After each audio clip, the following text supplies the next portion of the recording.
is Surface Noise, and I am John. This is the first time you've been here. Welcome. Today I am doing part 2 of my best records of the year. These are only the records that I purchased. As I said in part 1. So we will just dive right in. This is the top 10 for me. First off, we go with, I believe this is pronounced Dua Lipa. This is Future Nostalgia. This was an amazing pop record. If you like pop music, if you like dance music that's incredibly catchy, this is the record for you. If not the best, certainly one of the best. And you can see that right there. The tracks, I don't know. So much of it is good that I can't. I believe the singles were like "Don't Start Now," "Levitating," "Break My Heart." But the whole thing. When I listened to this, I didn't hear anything that wasn't a catchy dance track. Everything. It was interesting. It was catchy. It was, solid. Very, very good. "Boys Will Be Boys" was kind of a good song too. Comes on a nice pinkish vinyl. There we go, like that. But yes, if you're looking for a catchy dance record, this is the one, I think. You could go with Lady Gaga too. I believe that was pretty good. I just don't happen to have that one, but that was good too. But this one, yes, I would absolutely recommend this right here, Dua Lipa, Future Nostalgia. And this is my number 10 record. That there. Now, next up. This one's kind of hard to see with this kind of... Well, you can kind of see. Actually, it reflects all right. This is Matt Berninger's Serpentine Prison. I'm going to pull it out of this anyway, so you can get a better look at it. This is a pretty thick package, too. There's a drawing of him on the back. So this is... Matt Berninger is the lead singer from The National. There's a drawing in the middle. I don't know if you can see that. These are all the people who were involved in the record. So that's pretty cool. But this is, I believe, his first solo record. Comes on a pretty blue. And it's great. It's I wouldn't say it's exactly like The National, but you can hear the that influence for sure. And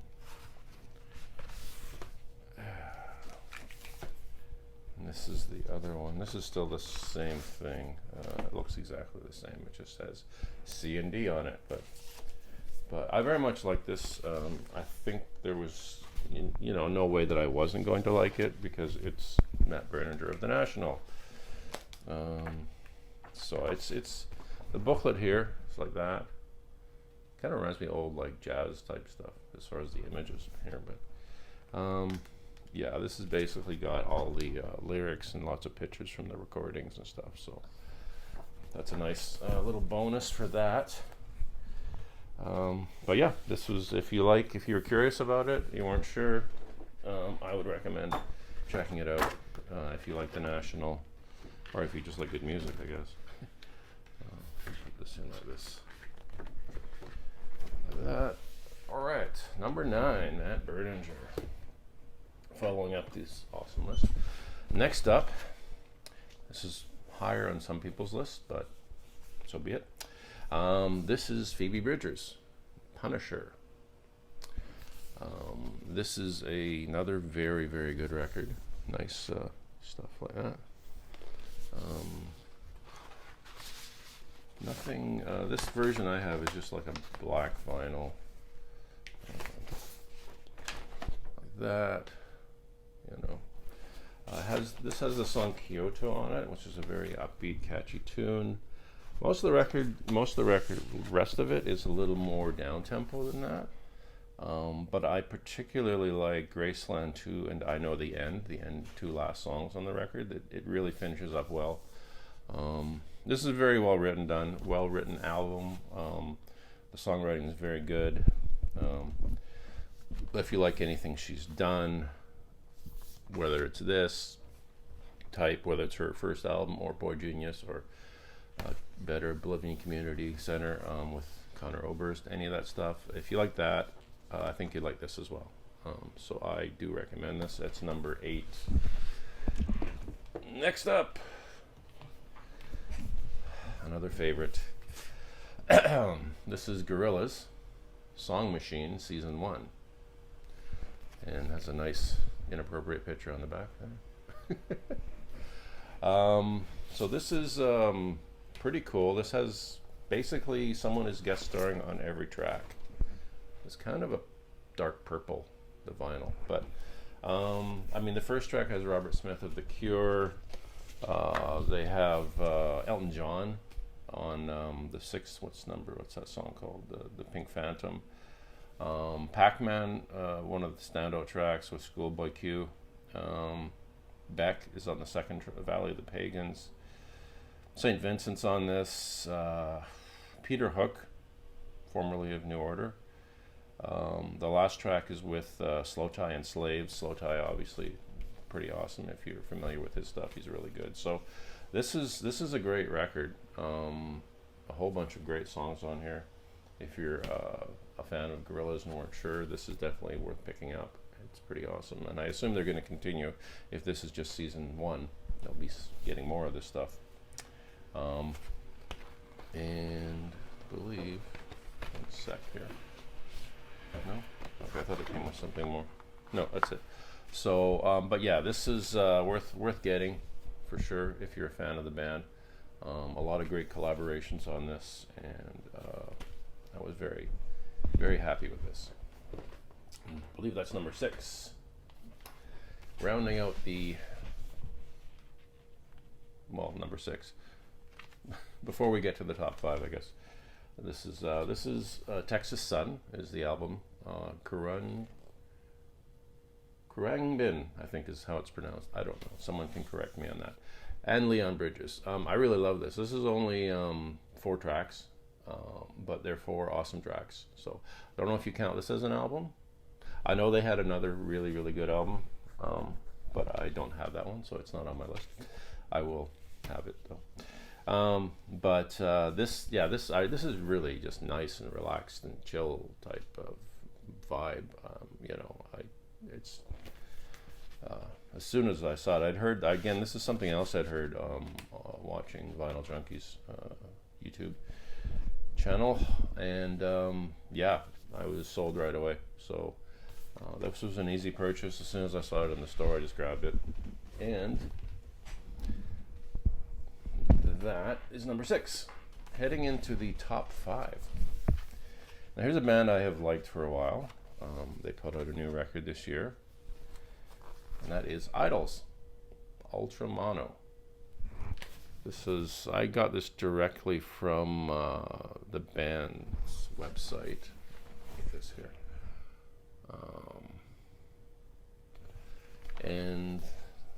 The version I got, this came with, there's a nice big booklet for one thing. Now this doesn't, someone did ask me about this, but this doesn't have all the lyrics, but it has pieces of lyrics splintered through with pictures and stuff, but it isn't officially a lyric sheet. Just some of the lyrics. All right, come on now. And it's being difficult. Okay, now the vinyl itself is like that. Now the copy I got, this is just the regular. This is the only one I played, but this version came with another record, which is clear vinyl, and it is a mono version. It's not in stereo, it's in mono. That version I haven't even opened up. I'm just leaving that. I get to hear this. This is fine. Oh, that didn't work. This is fine. I don't need to disturb the other one. It's just kind of a neat anomaly. And also, I got a white Idols t-shirt with the package, and a cassette. Actually, I can even show you the cassette. I don't have many cassettes, but that's the cassette that came with it. Taking a look. Cool. Even a little fold out like that. That's kind of neat, eh? So yeah, so I went for basically the deluxe package. I don't know if it's the ultimate deluxe package, but it's fairly deluxe, you know, what's in it. So, you know, that was pretty cool. I was happy to get all that stuff. It was worth it. Next up is the Strokes, which is very shiny. The New Normal. This is kind of a unique packaging because it's like this hard plastic, and the plastic is part of, like, there's a sticker on the front that has the words and all that, and then you've got the record like that. I don't know, very different, but awesome record. My second favorite of all time of theirs now, to be honest.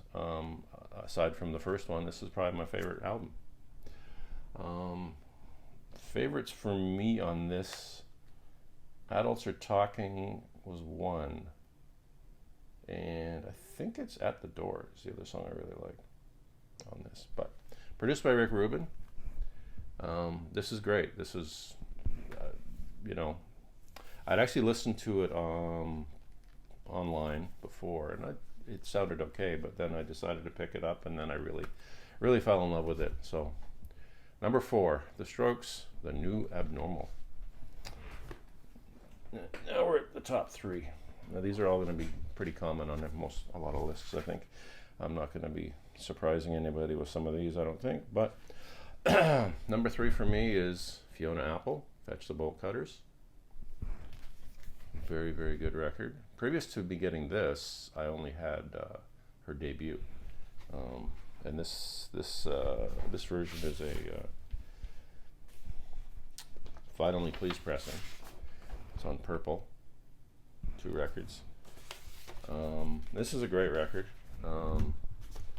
It's in particular, I think it's really the whole thing is good, but I mean the first 3 songs I think are the ones. No, I want You to Love Me, Shamika, and Under the Table are the ones that really stood out for me. I wish this would go back in its sleeve. Apparently it's not supposed to. No? I don't know. Anyway, yeah, so Fiona Apple, Fetch the Bolt Cutters. And yeah, I'm very much in love with this record. You know, very happy.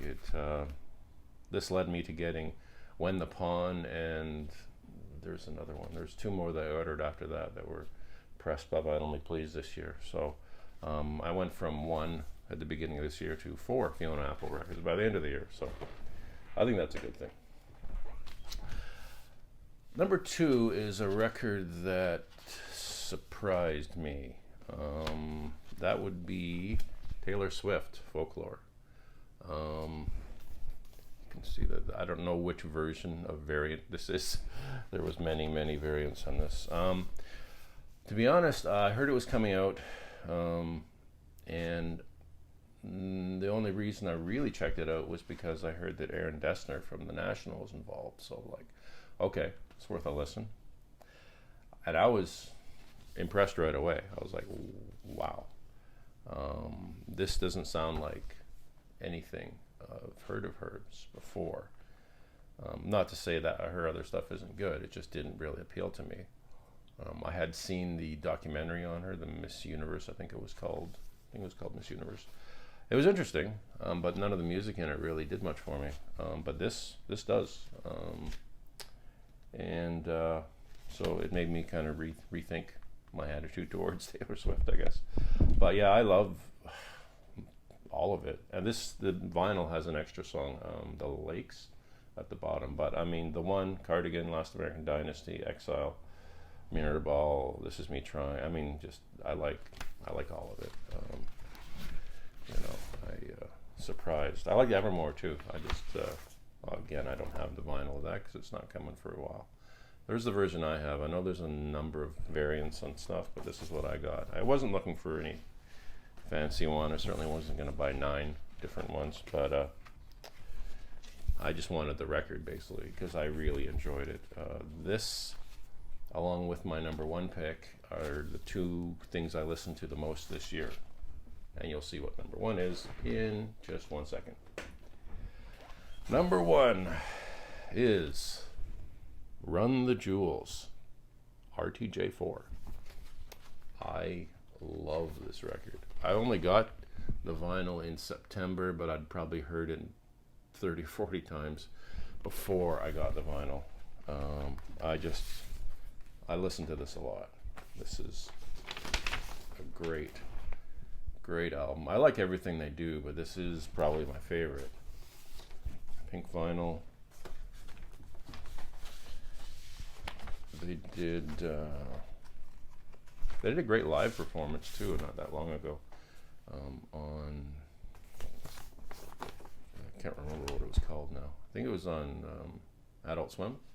I think it's on YouTube now though. You can watch it, but they're live, but there's no one else in the room. It's just them, but it's still great. Of course, none of the tracks are listed here, but this is the album of the year, as far as I'm concerned. Just a great hip hop record, great record in general, and very topical, I think.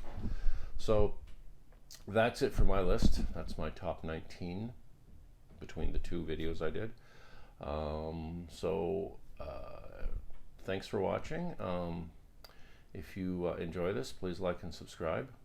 If you have any thoughts about the records that I've shown off here, please leave a comment, and hope everyone has a great day and great holiday.